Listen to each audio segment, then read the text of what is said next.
Welcome to Working for Women, the Independent Women's Forum podcast, where we are changing the conversation about women and public policy for the better. Hi, I'm Sabrina Schaefer, Executive Director of the Independent Women's Forum. Welcome to the special series of IWF's Working for Women podcast focusing on technology. During this series, we are speaking with leading experts on technological issues about how innovation is impacting our economy and American society for both better and worse. I'm thrilled to welcome as our first guest in this series, Naomi Schaefer Riley. Naomi is a columnist for the New York Post, a contributing editor to Acculturated.com, and a senior fellow here at IWF. Naomi is also the author of a forthcoming book on how the internet affects families to be published by Templeton Press. Naomi, thank you so much for joining me today. Thanks for having me, Sabrina.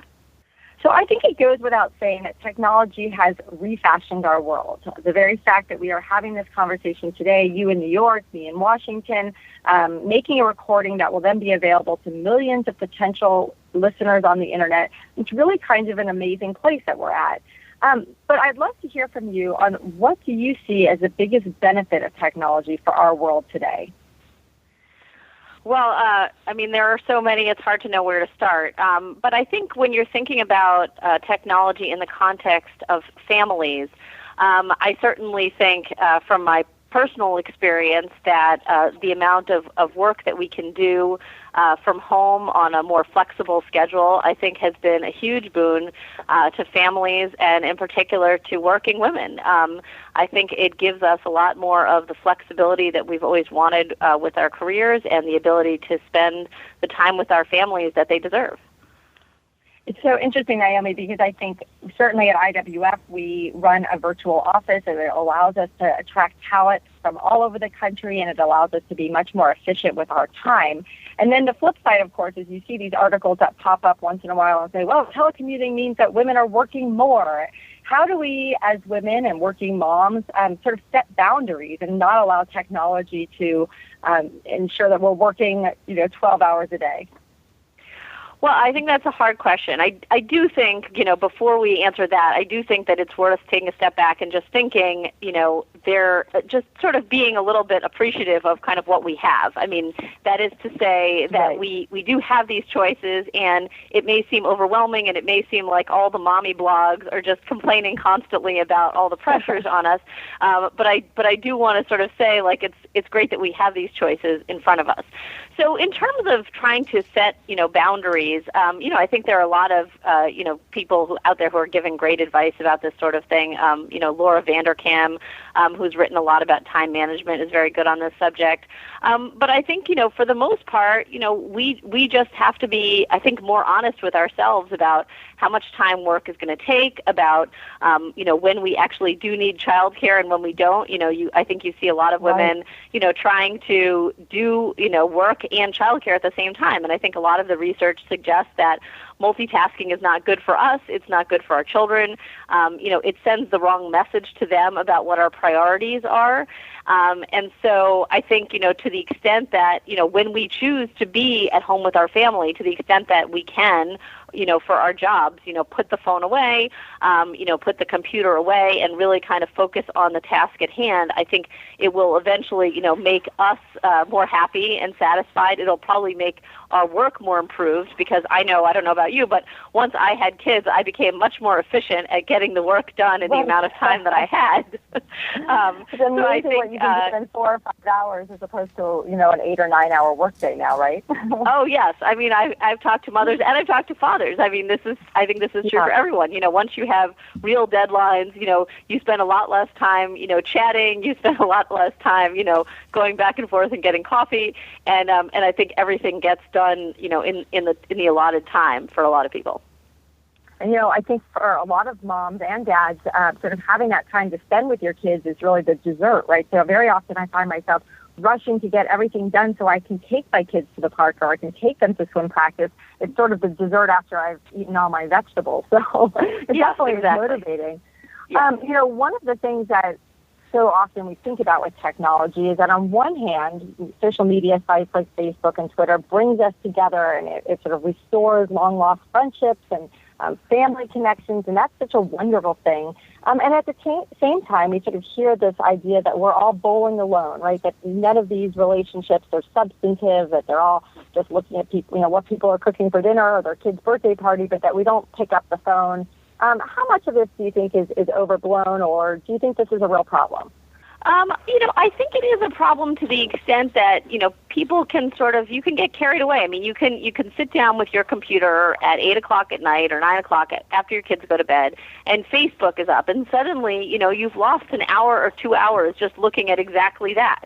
And I think, you can look at what they've cooked for dinner or where they've been on vacation, and you can start reading all these things, and you can feel like, oh, I'm interested kind of in the way that you're interested in gossip, but no. You're not getting a sense of connection with that person. You're just sort of getting this weird kind of, bird's eye view into their lives, but it's not a real connection. I guess I would agree with that. And I do try. I mean, when I first graduated from college, cell phones were becoming very popular, and my friends and I used them, in the way some people find obnoxious. I'd be waiting in line for something, and I'd be talking to my friends on the phone, but they would be across the country. Right. And I thought, this is a great thing. And I still think it's so important, for us to connect, by phone or in person to the extent that we can, because I think you get a much better sense from people's voices about what's really going on in their lives. And I, for one, find them much more satisfying in the end than just looking at my Twitter feed. Right, and it's interesting because it is also sort of the anonymity that you have on some social media sites allows people to really be kind of nasty. And you and I both are writers, and we're out there in the public eye, and sometimes I take a look at sort of that comment section at the bottom of an article, and I think never read the comments. Never read the comments. It's anonymity, right? People say some pretty nasty things when they don't have to look at you face to face. So yeah, no, I think it's interesting. There are a number of prominent people who've recently announced, they're quitting Twitter or they're taking a break from Twitter because of all of the, the horrible things that people have said about them, and I have certainly gone through that. I had a few years ago, I had 6,000 professors calling for me to be fired from a blog position at the Chronicle of Higher Education. So I've definitely been through that. I think you really, you just really have to think about the people whose opinion you care about and read, the things that they say to you. But I think you really have to, in this day and age, just find a way to shut out a lot of the nasty comments and like I said, not read the comment section. But yeah, I think you really need to understand that anonymity has provided people with this amazing ability to say things they would never say in person. And I'm sure we're going to talk about this soon, but I think it's really provided that, unfortunately, in the context of kids who really don't know any better, in terms of interacting with their peers, it's provided them with this kind of really powerful and I think dangerous way of interacting with others. Do you have some advice for parents on how to protect their children? Because certainly that is something where my children are just getting to the age now where they're beginning to use computers and go, potentially go online for things for school. What is your sort of, 2 cents on that in terms of advice? I know every family has to make their own decisions and rules. Right. Well, I think, there are a number of different things to worry about, but I try to think about the Internet and its dangers in terms of the 3 Ps. That things that kids do online are totally private in the sense that they could be, maybe anywhere in your house and doing stuff on a computer and you won't know about it. Totally public in the sense that lots of people can find out about it afterwards, and that's a big concern. And totally permanent in the sense, as you know, that it's very hard to erase where you've been and what you've done. So I think that as parents sort of go forward, they need to keep those 3 things in mind. With regard to just doing Internet searches, I really think, there is nothing like just looking over your kid's shoulder, making sure they're in a public place when they're working on the computer. Because I think what I've found throughout my interviews is that there is no effective filter out there. For all the money that we give to tech companies, there is no filter. I mean, some people will say it's because the Internet, the goal of the Internet is to make everything free and open, and so a filter doesn't work in that kind of system. And other people would simply simply say you're not going to be able to find a filter that will reflect your values exactly. Right. So I think in that sense, it's very important to have the computer in a public place. And then I think the second thing really to think about is in terms of communication. You may feel like, your kid may come home and say, all my friends are on Facebook or all my friends are on Snapchat. Unless you actually have the time and the inclination to monitor their communications, don't do it. Because, I find so many parents, they say, look, I have a job, I have all these other things to do, and now in addition to that, I have to look through my kids' text messages and Snapchat at the end of every night to make sure that I know what's going on. If that's what you're doing, I think don't drive yourself crazy unnecessarily, just say no. Just say no. I think that's an important one. Well, before we get to children, Naomi, there's another area where technology is really changing our relationships, and that is in the world of dating and marriage. I have to admit to you and to others, I met my husband the old-fashioned way in a bar. So what do we think about sort of how technology is changing this? I feel as though it has really gone from being sort of something that people maybe scoffed at a little bit or chuckled at to widely accepted. This is how people meet one another today, and it seems to be completely okay. Yeah, the problems that I see with internet dating and meeting people online are not, that I worry about stranger danger, like that it's, some psychotic killer you don't know anything about that you're going to meet on one of these dates. What I worry about are two things that researchers refer to now as the paradox of choice and decision fatigue. So the paradox of choice, essentially, everybody knows now, if you go into a store and there's lots of different kinds of jam, 60 different kinds, you're likely to go home without any jam. If there's 3 different kinds, you're much more likely to pick one and go home with it. So I think it's very similar to dating and men in this case. And I just think too many options. There are and you just this is people swiping through Tinder or even the less kind of overtly sexual sites. I think it will always seem to you that there's something better out there, and so how can you possibly commit? And of course, as you know, commitment is going to be the key to your future happiness and the future stability and happiness of your family. And the second aspect of this is decision fatigue, which is that you just get into this cycle where basically all day throughout your work life, throughout your personal life, you're just making this constant series of decisions about, what kind of shampoo to buy and where to shop for things and what to do at work and who to email and who not to email. And I think, when it comes to our personal life, that often for people in their, 20s and 30s can often even come last, and so how do you make these kind of decisions, especially with in the back of your mind the sense that there's something always better out there? So I guess, to the extent that we can kind of attach ourselves to communities and think harder about the parameters that we want to set for ourselves, and really kind of remind ourselves that, it's okay to not have total freedom for everything, that we can impose restrictions on ourselves about the way that we treat other people and the way that we date. I think that will ultimately lead to, to better outcomes for our personal lives as well. Well, I think some of those restrictions is what has raised some red flags with some of these dating sites, which I think are often providing people, who are both, truly looking to meet someone some great opportunities. But I recently read an op-ed written by Linda Chavez that the company, the Match Group, which owns dating sites like Match.com and OkCupid, it recently bought up Princeton Review and Tutor.com, which are businesses that cater to kids and young adults. So this takes us back again to this question of security.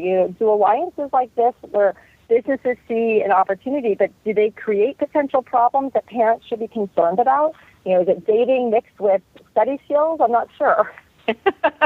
Right, new study partners. That's what you're looking for. Right. No, I think obviously these companies see a market. They want to sort of get on the radar of teenagers as soon as they start thinking about dating.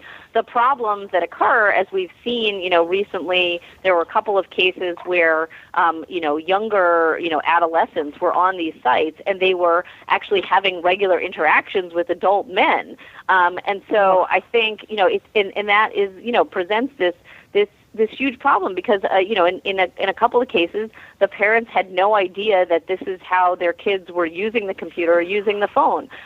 So it's not a message that parents want to hear, but vigilance is really, I think, the only way around this. I mean, I don't think Sure. you can regulate companies out of merging just because their interests seem a little bit weird or creepy in some way. I think you really have to, as a parent, not depend on big tech companies or tutoring companies or dating companies to have the best interest of your child in mind. So I don't want to end this conversation on a scary or down note. Right, I think technology has really changed my life for the better. But what do you think we can do? Is there a way that we can sort of maximize the good things? What's sort of the sort of the takeaway from all of this? What's the good news? Well, I think the good news for families, I mean, it's funny. The good news is so obvious that we often focus on the bad news. I mean, so, Right. the good news is that we have this amazing access to information. We have this amazing flexibility to work from home. We have this amazing ability to just, be in the park and, when your kid asks you a random question, you actually have the ability to answer it at your fingertips. Right. We have the ability to share photos with everybody and share these moments that normally would have taken us much more time and effort to put together. And I think in our kids, obviously, everything from Khan Academy to Map It, which is, a game my kids are into on the iPad, memorizing American geography, and thinking that that's fun. I think that there is a great deal to be said for technology, but I think it has certainly created a lot of things that parents need to learn more about and understand better.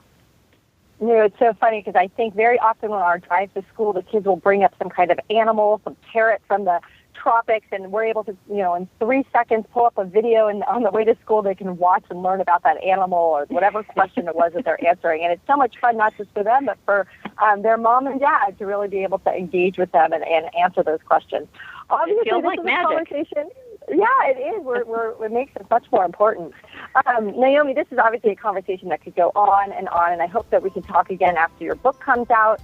But thank you for being our guest today. And to our listeners, I hope you've enjoyed this special edition of the Working for Women podcast.